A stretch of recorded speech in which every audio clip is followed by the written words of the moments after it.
내가 그들의 형제 중에서 너와 같은 선지자 하나를 그들을 위하여 일으키고 내 말을 그 입에 두리니 내가 그에게 명령하는 것을 그가 무리에게 다 말하리라. 아멘. 자리에 앉겠습니다. 우리 이렇게 서로 축복할까요? 우리 설 지난 지 얼마 안 됐지만 이렇게 또 한 번 인사했으면 좋겠습니다. 새해 복 많이 받으세요. 네. 한 번만 더 할까요? 예수님의 은혜가 충만하기를 바랍니다. 네. 네. 다시 한번 말고 잘 되고 있습니다. 기도하면 더 잘 됩니다. 하나님이 하십니다. 행복하세요. 선포하는 데 될 줄 믿습니다. 네, 아주 먼 거리를 이제 걸어서 사막을 횡단한 한 사람이 있었습니다. 참 그 사막을 횡단하기가 쉽지 않은데 사막을 횡단해서 성공한 한 사람이 있었습니다. 그래서 이 성공한 사람을 취재하기 위해서 많은 기자들이 찾아왔습니다. 그러면서 그 기자분들이 이제 이 사막을 횡단한 이 사람에게 이제 질문을 하는데 이 사막을 횡단하면서 가장 고통스러운 것이 뭐냐고 이렇게 묻기 시작했습니다. 혹시 뜨거운 태양 아래였습니까? 물 한 방울 없는 그런 광야를 애롭게 혼자 걷는 일이었습니까? 물어보는 거예요. 그러니까 이 사람이 아니요 이렇게 대답합니다. 아, 그러면 가파르고 험한 길을 고생하면서 올라가는 그 모래 언덕이었습니까? 그것도 아닙니다. 그럼 발을 헛디뎌가지고 모래 언덕에서 굴러 떨어져가지고 모래밭에 처박았을 때 그리고 추운 밤에 그때였습니까? 여러분 사막은 또 춥잖아요. 밤. 그러니까 이제 기자가 막 다그치다시피 막 묻는 거예요. 그러니까 그 여행자가 뭐라고 대답하냐면 그것은 저에게 전혀 문제가 되지 않았습니다. 사실 나를 가장 괴롭혔고 가장 고통스럽게 만든 것은 내 신발 속에 들어있는 작은 모래알이었습니다. 그 작은 모래가 걸을 때마다 고통스럽게 만들었다는 거죠. 전혀 생각지도 못한 대답을 들은 기자들은 아 이분이 무슨 말을 하는지 이제 알게 됐어요. 아 그렇구나. 환경이 힘든 게 아니라 이 사람 자신의 발을 힘들게 하는 그 모래가 이 사람 고통스럽게 했구나. 그걸 이제 깨닫게 됐습니다. 여러분 우리도 마찬가지 아닙니까? 우리 자신을 힘들게 하는 것은 주변의 상황이 아니라 내 자신이에요. 주변의 상황, 밤 같은 어떤 문제들, 어떤 상황들, 실질적으로 그런 것들은 나에게 크게 문제가 되지 않습니다. 근데 나를 고통스럽게 하는 건 뭐냐면 내 자신이죠. 내 머릿속에서 일어나지 않는 일을 미리 염려하고 내 머릿속에서 일어나지 않는 일을 미리 걱정하고 막연하게 상상하면서 불안이 찾아오는 거예요. 그게 우리 자신을 힘들게 하는 거예요. 그래서 우리 연약함을 하신 우리 예수님께서는 이렇게 말씀하셨어요. 내가 세상 끝날까지 너희와 항상 함께 하겠다. 내가 세상 끝날까지 내가 너와 함께 하겠다. 근데 이게요. 머리로는 이성적으로 알아죠. 하나님의 말씀이라는 거 알아죠. 근데 이게 가슴으로 안 오는 거예요. 가슴. 머리로는 알아요. 근데 이게 가슴까지 안 오는 거예요. 못 믿어지는 거예요. 가슴으로 안 믿어지는 게 이거 고통스러운 거예요. 내 자신이. 이런 우리를 위해서 우리 예수님께서는 창조, 주님의 만든 이 창조물을 통해서 내가 너와 함께하고 있다는 사실을 어떻게 하면 보여줄까? 어떻게 하면 알게 해줄까? 하는 것을 창조물을 통해서 계속 말씀하고 계시는데 그게 뭐냐면 여러분 하나님 빛이 있고 태양이 존재하는 가운데 반드시 우리와 함께 동행하는 게 있는데 그게 뭐냐면 그림자입니다. 그림자. 빛이 있는 곳에 사람이 걸어갈 때는 반드시 그림자가 함께 따라가게 되어 있어요. 깜깜함의 별빛도 우리를 그림자만 태양빛도 우리가 걸어갔을 때 그림자를 만들고 그걸 통해서 우리 예수님께서 빛이 사라지지 않는 이상 빛이 없으면 그림자가 없는 것처럼 빛이 존재하는 이상 그림자가 있듯이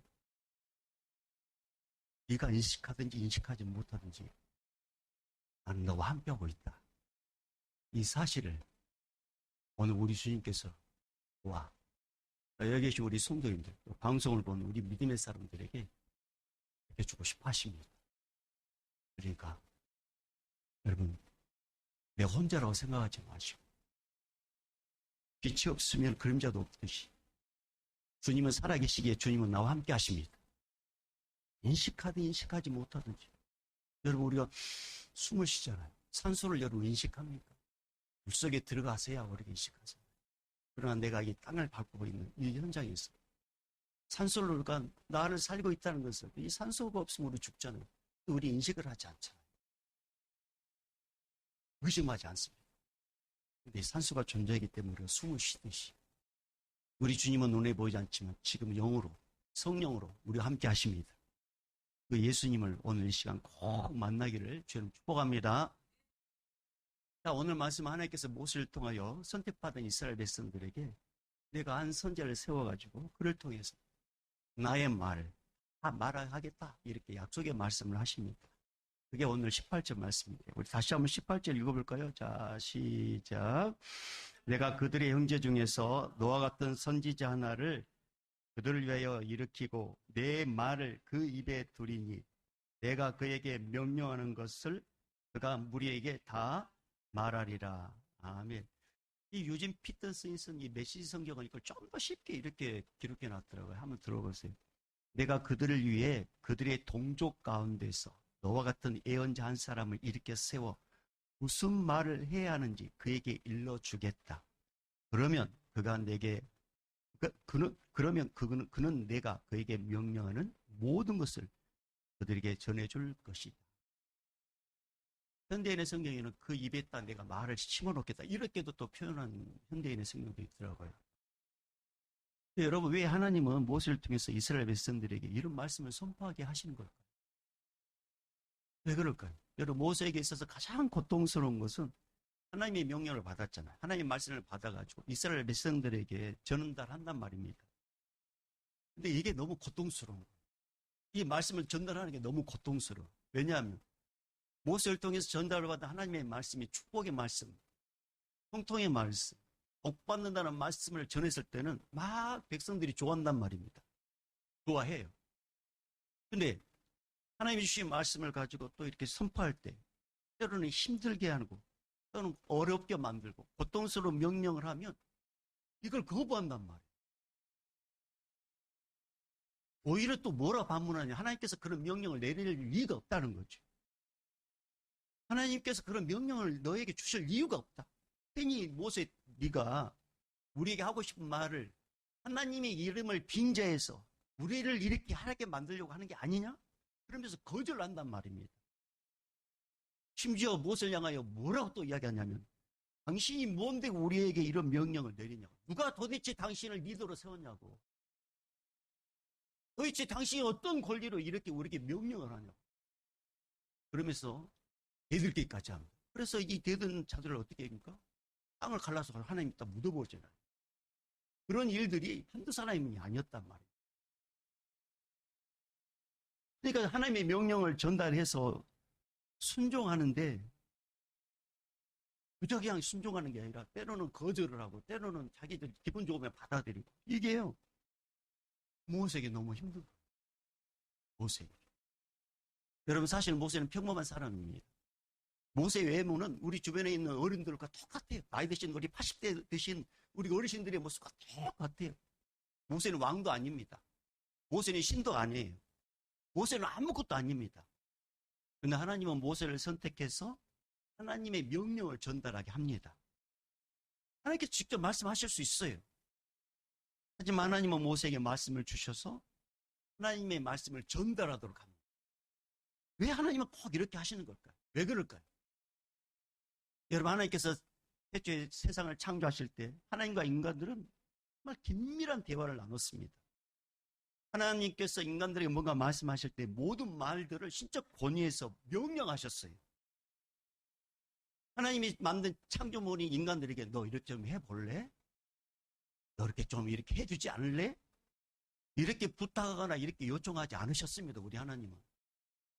인간을 창조한 하나님은 인간을 너무 사랑하기 때문에 인간에게 꼭 필요한 어떤 모든 정보, 어떤 지시를 말씀하실 때는 명령을 하셨어요. 명령으로. 하나님의 명령을 인간들은요, 처음에는 너무 기쁘게 받아들였단 말입니다. 너 선악과 먹으면 죽는다? 먹지 마라. 처음에는 이걸 잘 받아들였어요. 이거 거부하지 않고 기쁨으로 받아들였습니다.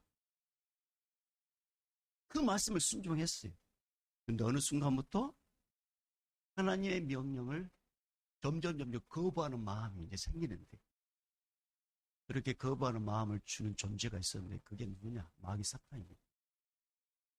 마귀 사탄이 뱀을 통해 와가지고 하나님의 창조물인 사람들의 마음을 유혹하죠. 하나님의 말씀을 거부하게 만듭니다. 하나님의 말씀이 힘들게 느껴지게 만듭니다. 싫어지게 만듭니다. 하나님의 명령, 선악과 먹으면 죽는다. 이 명령을 정면으로 거부하고 외면합니다. 그래서 하나님의 명령에 순종하지 않고 불순종하는 것을 이제 삶으로 대드는데, 그게 뭐냐? 선악과를 따먹는 거예요. 이거 먹으면 하나님처럼 된다고 그 말에 확 넘어지는 거예요. 아, 하나님처럼 돼? 이것은 하나님과 지금 맞짱 떠는 말 아니겠습니까? 그러니까 하나님처럼 돼? 그럼 나 먹어야지. 기어이 선악과를 따먹습니다.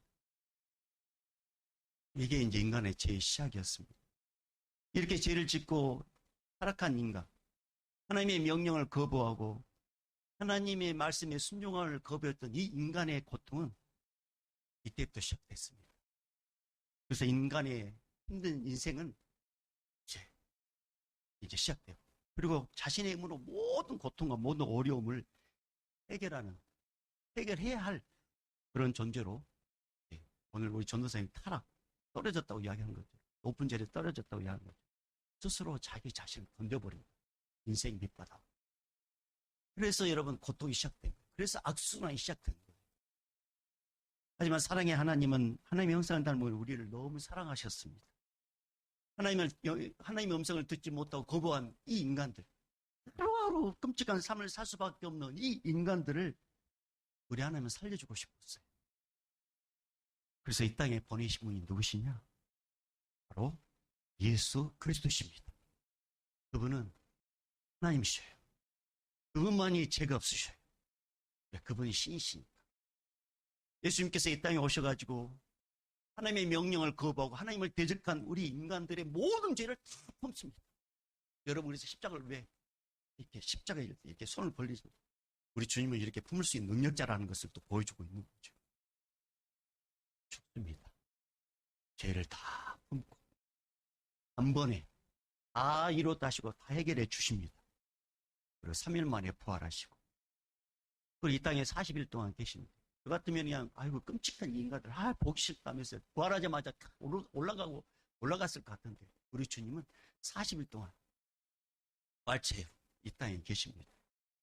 왜냐하면 부활을 믿지 못한 제자들, 부활을 믿지 못한 자들에게 주님을 가르쳐주고 너희가 믿는 구원자가 예수라는 사실을 심어주고 싶어서 이 땅에 40일 동안 계셨습니다. 그리고 때가 됐을 때 모든 500명이 보는 가운데 주님께서 하나님의 나라로 올라가셨습니다. 그리고 이렇게 말씀하셨어요. 내가 다시 거처를 예비한 데리러 오겠다. 그래서 우리는 지금 이 시대는 재림주, 주님을 기다리는 세대. 주님이 언제 올지 우리는 모르지만, 아버지만 아시지만 우리 주님께서 한 번 하신 말씀을 반드시 이루십니다. 오시기를 약속하셨습니다. 오십니다. 근데 여러분, 우리 예수님께서 이런 십자가 지시기 이전에는요, 만 나면 계속해서 했던 일은 뭔지 아십니까? 하나님 나라가 무엇인지, 하나님 나라는 어떤 것인지, 하나님 나라에 대해서 선포하고 하나님 나라에 가르치고, 그리고 예수만이 할 수 있는, 그리스도만이 할 수 있는 각색 병자를 치료해주고 귀신을 쫓아내주고 심지어 죽은 자를 살려내는 일을 끊임없이 하셨습니다. 그런데 이스라엘 백성들은 계속 예수를 거부합니다. 메시아가 평범한 인간일 수 없다는 거죠. 몫으로 일하는 걸 내가 알고 있는데, 네가 목숨인 줄 내가 알고 있는데, 네가 갈릴리 촌동네에 살고 있는 걸 내가 알고 있는데 네가 그리스도라고? 네가 어떻게 메시아고 네가 어떻게 구세주냐고. 하면서 예수님의 말씀을 거부하고 말씀을 따르지 않습니다. 하지만 예수님은 십자가 지시전까지 계속 살 길을 알려주셔요. 내가 길이다. 내가 진리다. 내가 생명이다. 나로 말미암지 않고서는 천국에 올 수가 없다. 끊임없이 예수님은 말씀하십니다. 평범한 인간이지만 분명한 사실은 예수님은 하나님이십니다. 그렇기 때문에 계속 명령하시는 거예요. 계속. 그래서 여러분, 예수님 말씀에 순종한 자는 다 살아났습니다. 예수님의 말씀에 순종하는 자는 예수님이 진리시고 예수님이 생명이시고 예수님이 구원자라는 사실을 경험대로 역사하셨습니다. 그것을 경험했던 사람 중에 한 사람 누구냐? 회당장 야이로. 여러분, 회당장 야이로. 회당장은 회당에서 율법과 계명을 가르친 일에 우두머리예요. 그런데 어느 순간 이 회당장 야이로 귀에 참 거북스러운 한 사람의 이름이 계속 들려오는데 그 사람의 이름이 누구냐? 예수라는 사람. 예수라는 이 사람이 율법을 파괴한다는 거죠. 그러니까 회당장 입장에서는 이게 너무 거북스러운 거예요. 율법을 지켜야 유대인이 율법을 훼손하고 자기가 구세주라고 하면서 사람들이 미혹한다는 말을 들으니까 거북한 거예요. 그래서 이런 소문을 들 때마다 회당장에 온 사람들에게 율법과 계명을 더 잘 지켜야 된다고 계속 교육을 시키고 덧붙여서 예수라는 사람을 경계하라고, 저주받은 인간들을 홀리고 있는 인간이니까 조심하라고 계속 단속을 합니다. 그런데 회당장에게 말 못한 사건, 말 못한 한 가지 문제가 있었습니다. 그게 뭐냐면 애동딸이 있었는데 이 애동딸이 어느 순간에 계속 시름을 앓는 거예요. 점점 압박한 거예요. 처음에 이렇게 좀 걸어다니던, 어느 순간에 누워있던, 이제는 꼼짝도 하지 못하고 숨을 깔딱깔딱 쉬는 그런 지경이 이제 이 회당장이 아니 그렇게 되고 있는 거예요. 그러니까 회당장은 겉으로는 율법과 계명에 충만하고 하나님의 충만히 유대인처럼 보이지만 그 내면에 들어오면 자기를 괴롭게 하는 일이 바로 딸 문제였습니다. 딸이 시름시름 아파가는, 죽어가는 그 딸을 집에 들어가면 봐야 되잖아요. 그게 너무 고통스러웠어요. 근데 자기 나름대로 열심히 해봤습니다. 유명한 의사도 찾아가고 병원 하나 놨던 누구도 찾아가고 또 써보지 뭐. 소용없었습니다. 결국 이 해당장 야이로가 찾는 분이 누구셨어요? 예수였습니다. 들었잖아요. 백색병자를 치료하고 죽은 자를 살렸다는 거. 그 말이 이제 계속 들려왔던 거죠. 그래서 예수님께 찾아갑니다. 그 무릎을 탁 꿇고 자기 사정을 이야기합니다. 내 딸이 죽어가고 있습니다. 좀 살려주십시오. 회당장이 왔으니까 예수님께서 그래 가자. 그래서 같이 가는 가운데 예수님께서 이 해당장에게 믿음을 심어주기 위해서 한 사건을 딱 이렇게 연출하신 그게 뭐냐면 12년 동안 앓았던 혈루증 앓는 여인을 이 현장에서 딱 고쳐줍니다. 근데 이 여인이 예수님 앞에 갈 수 없어요. 부정한 병을 갖고. 그러니까 예수님의 옷자락에 손을 만졌다는 사실을 모든 사람이 다 알도록 한 거예요. 그러니까 이 해당장 마음속에 야, 옷만 만져도 이렇게 치료받는다면 우리 예수님, 이 예수라는 그분이 내 딸에 가서 안수하면 누워있는 딸은 벌떡 일어나겠네? 그러면서 믿음이 확 생긴 거예요. 근데 어느 순간 이 믿음이 딱 생기자마자 믿음 확 꺾어버리는 일들이 또 생기는데 그게 뭐냐면 해당장집에서 어떤 한 사람이 급보가 온 거예요. 그게 뭐냐? 내 딸이 죽었습니다. 선생을 너무 귀찮게 하지 마. 그러니까 회당장이 그 말을, 믿음이 충만하다 갑자기 딸이 죽었다는 말을 듣자마자 힘이 탁 풀립니다. 너무 고통스러우니까 눈물도 나오죠. 여러분 너무 힘들면 눈물도 안 나와요. 그렇게 마음이 확 낙심해 되어 있는 그 회당장을 예수님께서는 보셨어요. 그리고 보셨어요. 그리고 이렇게 명령합니다.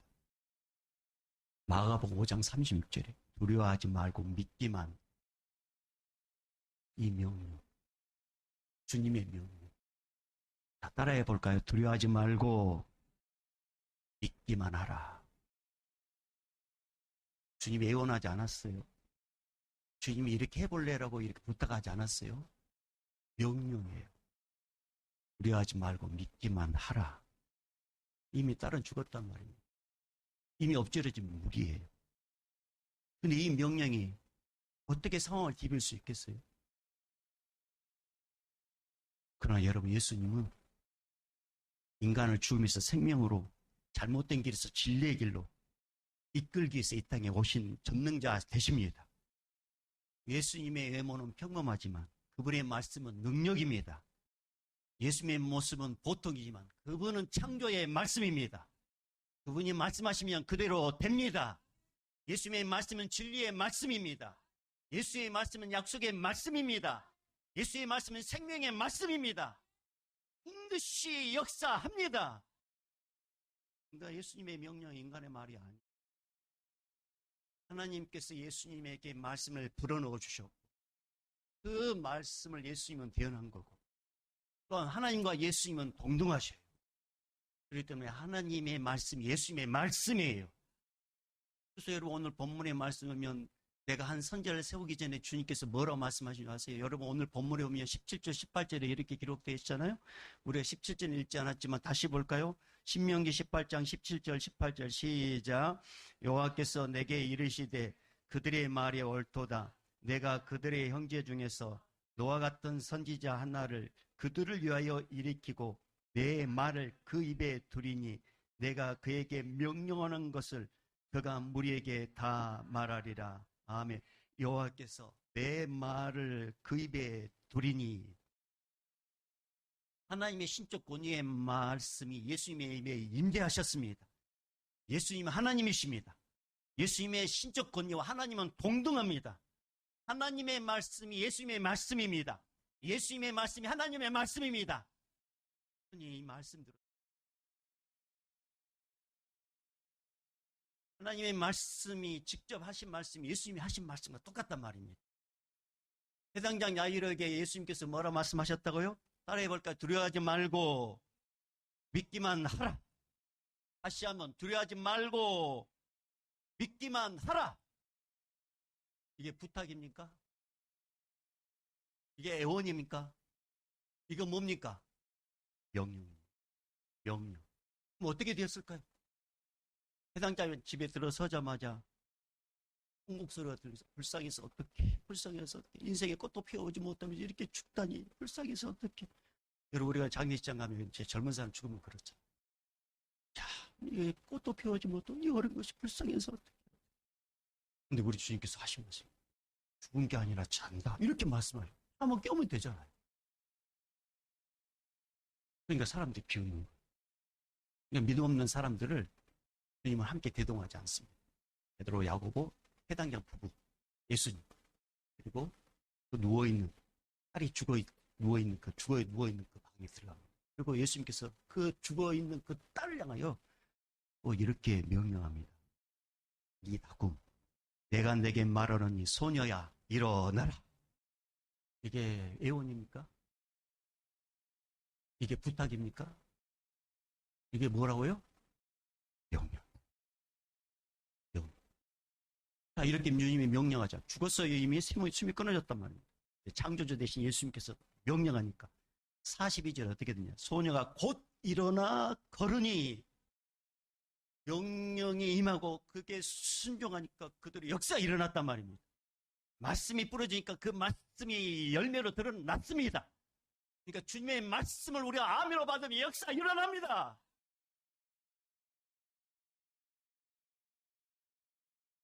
주님이 명령하셨어요. 그냥 아멘하면 그때부터 말씀이 나를 움직이고 말씀이 내 삶을 책임지고 말씀이 나와 함께 하시는데, 우리는 기분 좋으면 안 받고 기분 좋으면 아멘, 또 부담되면 안 받는다는 거예요. 사랑하는 여러분, 예수님은 우리에게 부탁하지 않습니다. 예수님은 우리에게 애원하지도 않습니다. 예수님은 우리에게 명령합니다. 예수님은 우리에게 선언합니다. 예수님의 말을 듣지 않는 자는 곧 하나님의 말씀을 듣지 않는 거예요. 그래서 예수님의 말씀 모두 명령이 되고 그 말씀이 선포되면 모든 피조물들은 다 순종한단 말입니다. 근데 유독 순종하지 않는, 유독 따르지 않는 피조물이 큰 피조물인데 그가 누굴까요? 1번 인간, 2번 사람, 3번 그녀, 4번 그 남자, 5번 우리 모두. 누굴까요? 1번부터 5번까지 다. 유독 따르지 않는 존재가 누구냐? 우리 인간인데. 모든 피조물들은 봄이 되면 새싹이 일어나라. 다 새싹이 뛴단 말이에요. 어떤 피어라. 나뭇잎 다 떨어뜨린단 말입니다. 동물들도 다 마찬가지. 근데 유독 인간만 나에게 유익이 되면 아멘. 근데 내가 좀 불편하면, 내가 좀 막 힘든 일을 하고, 내가 좀 이렇게 어려운 일을 내가 좀 뭔가 헌신해야 될 일이면은 입을 다 물어버린다. 여러분 따라해 볼까요? 예수님의 말씀은 진리이고 생명의 명령이다. 다시 한번 예수님의 말씀은 진리이고 생명의 명령이다. 할렐루야. 예수님 말씀에 순종하면 천국에 가는 영생을 얻지만 예수님의 말씀을 외면하면 예의 없이 지옥불에 떨어집니다. 그래서 예수님은 자신의 말이 진리이기 때문에 진실로 진실로 이렇게 말씀하셨어요. 진실로 진실로. 여러분 진실로 진실로로 하는 이 말씀은 예수님의 말씀이 진리라는 뜻도 있지만 이것은 명령이다 그런 의미도 갖고 있는 거예요. 여러분 예수님이 바다 위를 걸었단 말입니다. 근데 제자들이 갑자기 유령이 누가 바다 위를 한 번도 걸어오면 사람을 경험하지 못했으니까 그건 유령이다. 이거 막 경악을 하는 거예요. 그러니까 예수께서 내 일 두려워하지 말아라. 그러니까 예수님이 그랬단 말입니다. 그러니까 제자 중에 베드로가 뭐냐면 정말 예수님이라면 저도 예수님처럼 무리를 걷게 해주십시오라고 이렇게 부탁합니다. 그러니까 예수님께서 딱 한마디 합니다. 명령, 오라. 그러니까 베드로가요, 그 명령에 순종해서 배에서 딱 나와서 정말 무리를 걷는 거예요. 근데 주님을 집중했던 인간이 상황을 보니까 이제 물에 확 빠져. 그때 주님은 또 건져내줍니다. 주님의 딱 한마디 명령이 뭐였다고요? 오라. 와볼래? 그렇게 해보면 아마 안 빠질걸? 그렇게 말하지 않으셨어요. 오라. 움직였더니 역사가 일어났습니다. 단순하겠어요. 사랑하는 여러분, 예수님의 말씀은 인간의 말과 다르게 신적 명령을 갖고 있습니다. 예수님은 진리로 인도하기 위해서 말씀하실 때 명령하십니다. 예수님의 말씀은 명령으로 되어 있습니다. 또 우리가 그 말씀대로 살아야 돼요. 제가 개척을 할 때 이제 결정적으로 제가 이제 붙잡게 된 말씀이 있었습니다. 저는 개척을 싫어했습니다. 왜냐하면 저 성향이 또 개척하는 걸 좀 이렇게 긍정적인 걸 좋아하고요. 평안을 추구하는 성향을 갖고 있습니다. 그래서 이제 개척은 아예 꿈도 꾸지 못하고 후임자로 생각을 하고 있었는데, 근데 어느 날 이제 저에게 이제 개척을 할 수 있는 계기가 이제 주어졌어요. 근데 저는 개척이 싫었어요. 근데 상황이 계속 개척할 수밖에 없는 상황으로 뭔가 환경이 이제 계속 열렸습니다. 그래서 제가 이제 개척을 할까 고민하고 있는데, 그러면 주님이 정말 개척할 길을 원하신다면 제가 개척해야 될 장소를 오늘 해가 지기 전에 제가 들을 수 있게 해주십시오라고 제가 계속 징조를 구했는데, 그럴 때마다 주님이 전혀 상관없는 사람들 입을 통해서 꼭 지명을 말씀해 주시는데, 그 지명이 뭐냐면 어딜까요? 당진이었어요. 당진. 근데 그저 싫었어요. 여전히 더럽고 맨바닥에 헤딩한다고 처음부터 시작했단 말이에요. 개척이라는 게 쉽지 않아요. 또 개척을 했던 선배들의 말을 들었기 때문에 힘들다 알아요. 계속 거절했어요. 계속. 근데요, 참 싫은데요. 어느 날 새벽에, 그래서 참 저는 새벽 예배 참 좋아하는데요. 새벽에 이제 제가 섬겼던 담임 목사님을 입을 통해서 주님께서 저에게 막 빼도 박지도 못하는 말씀 팍 하셨는데, 그 말씀이 뭘까요? 안 가르쳐 주니까 모르죠. 또 여러분 그 말씀이 이제 하나의 축복된 말씀인데요. 정말 그 말씀 함께 좀 나눴으면 좋겠는데. 이게 쉬워요. 창세기 12장. 창세기 12장 1절에서 3절 말씀.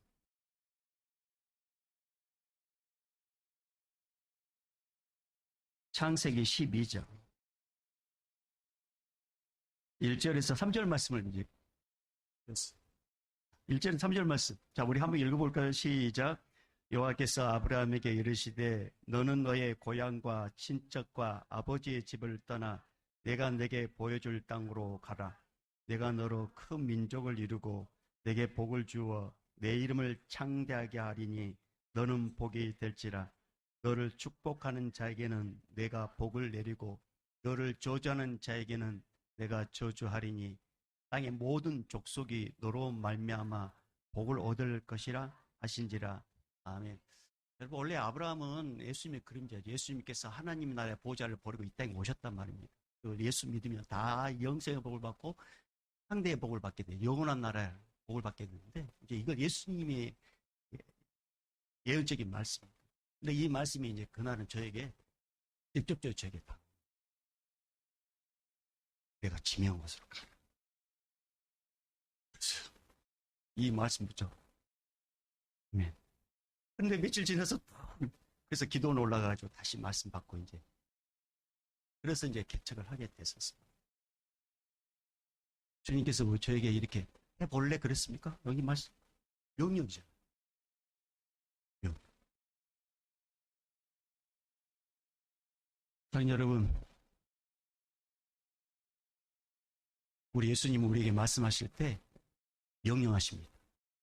그 명령 우리를 죽이려고 하는 명령이 아닙니다. 우리를 살리는 명령입니다. 우리에게 복 주는 명령입니다. 우리에게 은혜 주시기 위한 명령입니다. 예수님이 살아계심을 경험케 해주는 명령입니다. 우리는 그때 우리는 뭐라게 한다고요? 아멘. 순종하면 됩니다. 그대로 하면 됩니다. 그래서 여러분, 순종이란 해도 되고 안 해도 되는 게 아니에요. 순종이라는 것은 꼭 해야 할 영역입니다. 그래서 여러분, 이런 말도 있잖아요. 순종은 쓰지만 그 열매는 순종은 써요.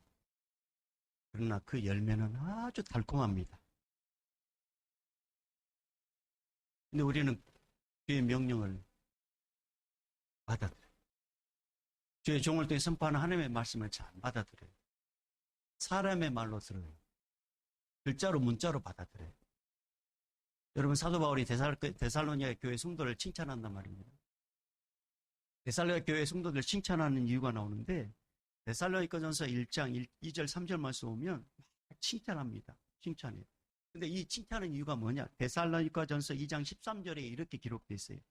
이러므로 우리가 하나님께 끊임없이 감사함은 너희가 우리에게 들은 바 하나님의 말씀을 받을 때에 사람의 말로 받지 아니하고 하나님의 말씀으로 받음이니 진실로 그러하도다. 이 말씀이 또한 너희 믿는 자 가운데서 역사하느니라. 사람의 말로 받지 않고 주의 말씀을 받아가지고 그들이 순종했더니 역사가 일어났단 말입니다. 그러니까 이들이 감사가 막 넘치는 거예요. 그리고 사도 바울이 자랑거려요. 근데 여러분, 데살로니가 성도보다 더 뛰어난 성도들이 있었어요. 더 칭찬받는 성도들이 있었습니다. 그들이 누군지 아세요? 베레아 지역에 살고 있는 성도들입니다. 사도행전 17장 11절 말씀 보면 베레아에 있는 사람들은 데살로니가에 있는 사람들보다 더 너그러워서 안전한 마음으로 말씀을 받고 이것이 그러한가 하여 날마다 성경을 상고함으로. 그러면 12절에 뭐라 기록되어 있냐면 그중에 믿는 사람이 많고 또 헬라의 기근과 남자가 적지 아니하니 이렇게 기록되어 있습니다. 데살로니가 성도들보다 더 주님을 통해서 이렇게 칭찬받는 성도가 베레아 지역에 살고 있는 성도. 이들은요, 성경 말씀을 다 상고했다는 거죠. 그러니까 주님의 은혜가 막 넘치니까 너그럽고, 주님의 은혜가 넘치니까 주변 사람들에게 예수는 그리스도다고, 예수는 그리스도라고, 그러니까 막 믿는 자들이 늘어나게 됐습니다. 사랑하는 여러분, 우리 예수님은 오늘 또 우리에게 동일하게 말씀하십니다. 그래서 말씀을 믿음으로 받으면, 그러면 나머지는 누가 하십니까? 예수님이 하십니다. 순종은 쓰지만 그 열매는, 해볼까? 순종은 쓰지만 열매는 달다. 여러분, 그래서 오늘 저는 여러분 부탁하고 싶어요. 오늘 말씀을 머리로만 알지 마시고 이성으로 알지 마시고 가슴으로 믿어지는 은혜를 주시길 원합니다. 가슴으로. 이 말씀이 가슴으로 왔으면 좋겠어요. 그래서 이 말씀이 믿어져가지고 있습니다. 주님과 늘 동행하는 우리 모두가 되기를 주님을 축복합니다. 따라해볼까? 두려워하지 말고 믿기만 하라. 할렐루야.